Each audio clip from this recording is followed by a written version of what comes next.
زینالله رجبلیوف ساکنی بازنشسته این ناحیه فرخار 3 سال باز خرابه های قلعه تا هنوز کشف نشده پشتقاق را داوطلبانه محافظت میکند.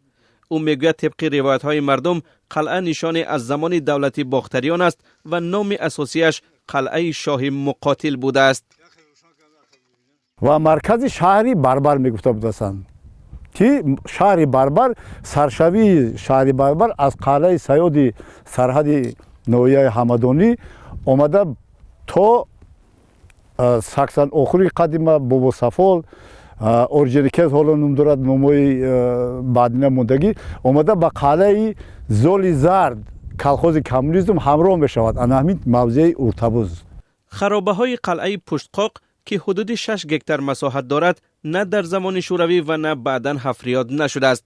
حتی در زمان شوروی برای توسعه زمین کشتی پخته قسمت از آن را هموار کردن می‌خواستند. اما با دخالت کگب شوروی سال 1969 از ادامه این اقدام دست کشیدند. فرماندار ایرانی خلقوز که زمین هوار کنه پخته کنه پخته تا جان پخته بخوره. خب باطلاق بود جا کم کرد. بعد همه هوار کنه شش هوار کنه یک اتوبوس مدرک اومد 4 نفر بود 5 نفر بود. هم دنک اومد. لیکن اولم اکم شدی.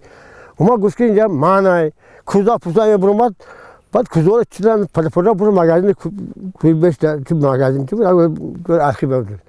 دهه همشفت این قلعه را که قبلا همنام قلعه بود تغییر دادند و پس از مراجعت‌های ساکنان محلی مقامات تصمیم گرفتند نام قدیمی آن را برگردانند. می بود که نام دهه را همین قلعه پشتقاق قدیمی را نام شرف گذاشتند.